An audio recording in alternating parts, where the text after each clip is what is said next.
Hi there. Welcome to this week's episode of the podcast with me, Russell Davis. This week, we're looking at the subject of being frustrated with life.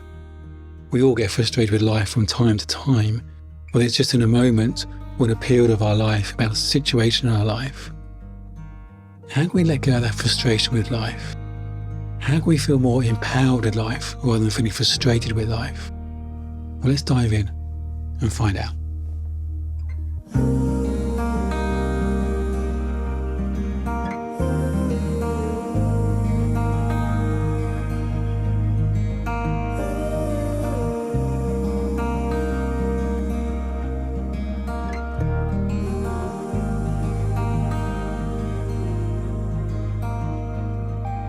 It's very easy to fall into feeling frustrated with life. It's been periods of my life I've been intensely frustrated with life, and it can come and go. And I want to unpack one time in my life that felt very frustrated with life, and just explore maybe what's behind that, and what we can do maybe to let go of that frustration, to see where the source of the frustration is. Because if we think it's really coming from life, then we feel completely powerless, because we know they can't change life. It can't, I say change, sometimes you can't change our circumstances.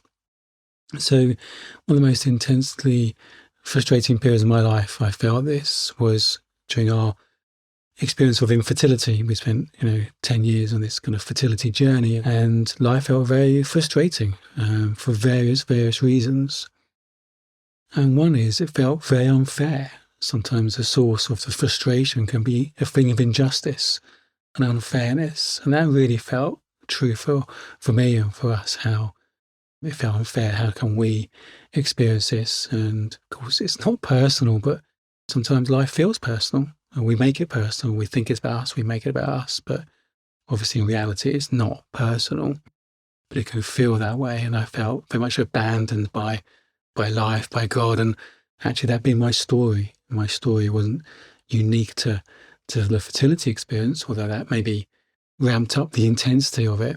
So it's quite an emotional roller coaster. But the story of most of my life was maybe I don't deserve, I'm not good enough, or constantly trying to prove my worth and my lovability to people, to life, to God maybe. So there's a sense of injustice and feeling you deserve better. Part of you judges you don't deserve better. But the injustice is, I do deserve better. I felt I worked really hard in life. I felt that life was harder work for me, and I worked really hard to be a good man and a good person. But somehow life felt harder work for me. Even from a very young age, I felt that I had to work harder in school, university than others to maybe to keep up or to get the grades. But actually all that was insecurity and fear, and I probably didn't have to work as hard as I did, because a lot of that was fear, or fear of not being good enough, fear of failing. But life generally felt harder. But again, I think my limiting thoughts and beliefs made it harder. My lack of enough-ness means I worked harder and did more than enough. Like some people with a lack of enough-ness or a sense of people-pleasing, instead of going the extra mile, they go the extra 5 miles. Instead of just checking an email once, they check it 5 times. So that can create a sense of life feeling hard or work.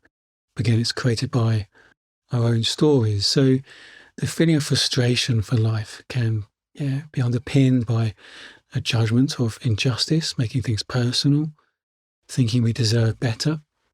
But what can underpin that is actually a lack of a worth or value or enoughness.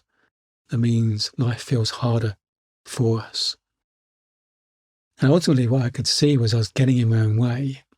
I'll never forget, I was in a conference. I was living in a convent for 5 days, doing a silent retreat, and I'd never done anything like that before in my life. But I woke up one morning and decided this is exactly what I needed to do, just get away, spend some time just being and not running away from my emotions and thoughts, and just be. And it was an incredible experience in many ways. I really began to feel and face some of my limiting thoughts and beliefs of not being worthy and not being lovable. In this convent, there were 2 vegetable patches in the gardens, in the beautiful gardens. It was spring. And one of the vegetable patches had all these vegetables growing. It was full of life. And the other was empty. It was just a bare patch of soil with a few weeds. And I looked at the empty one and I thought, that's my life. It felt barren and empty. Even on the face of it, had a lot of things that you think would make you happy and fulfilled.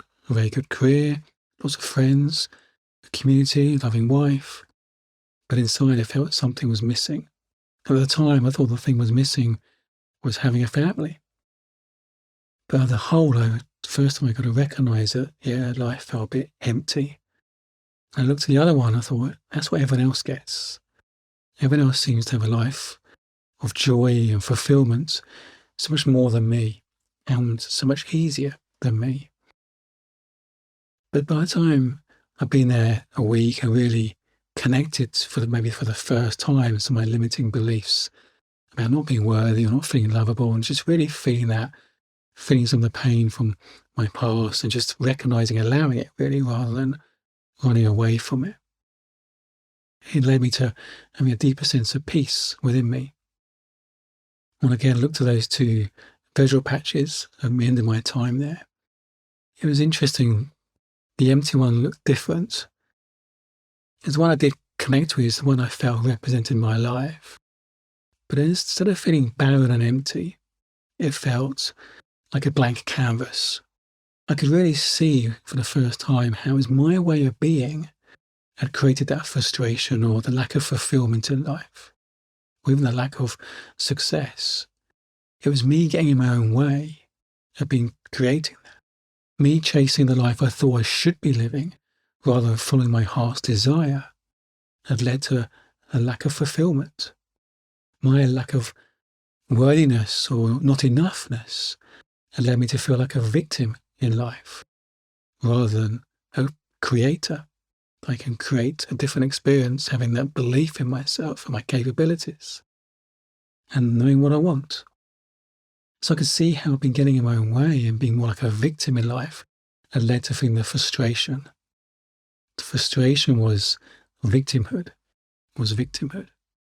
And when I guess connected and felt the sense of responsibility where I've been getting in my own way, I left that space, feeling empowered. Okay, I haven't been living a life, my heart's desire. I don't know what that looks like, but I can find out what that is. I can choose to begin to explore life from my heart. Follow your bliss became my mantra. I begin to be more aware of when I make a decision, is that coming from a place of obligation or shoulds, or is it my heart's desire? And that became more my navigation tool, and to see what I really want to create in my life. And that switched things from being frustrated with life to be feeling more empowered in life. Don't get me wrong, doesn't mean life is a bed of roses from then on. Stuff happens in life. Life is unpredictable. Painful things happen in life. But on the whole, I felt more as a creator rather than a victim. And my frustration with life as a whole just began to diminish.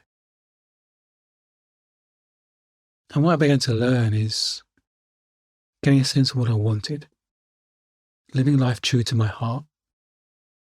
And sometimes the frustration in life comes from the gap between where we are and where we want to be. And I had a frustration with life because I felt like a victim, but I didn't even know what I wanted. I thought I wanted stuff, but actually that was out of a neediness. I thought I wanted a degree. No, I thought I needed a degree to be happy and successful. So I've been living the life I thought I should be living rather than from a heart's desire. When you get clear on what you want, you can have a sense of what you want to create with life, a vision. But the gap between where we are now and where we want to be can also create some frustration. But that frustration is a tension. There's a tension between where we are and where we want to be. And that can be a creative tension. So creative tension, sometimes we confuse that tension with other things. We're trying to get rid of that tension. We're trying to numb that tension. We just want to feel comfortable. But sometimes that frustration is creative tension. And we hold the pose in that tension, like a yogi holding the pose. And allow creativity to come, inspiration to come. And we stop trying to numb the tension. And we hold the tension, hold the pose. Inspiration comes, clarity will come, and we can make choices that move us towards that vision. We can make those empowered choices that move us towards that vision. So the frustration may be a victimhood, but also maybe creative tension. So begin to explore what's behind the emotion. It's a story, it's a thought, it's a story that creates every experience we have. And it's easy to blame life, blame God for how we're feeling, but actually it's an inner story, it's a narrative. And when we begin to explore that, what is the story we're creating this? We can begin to realize it's our story is creating that experience. We can begin to feel more empowered rather than like a victim.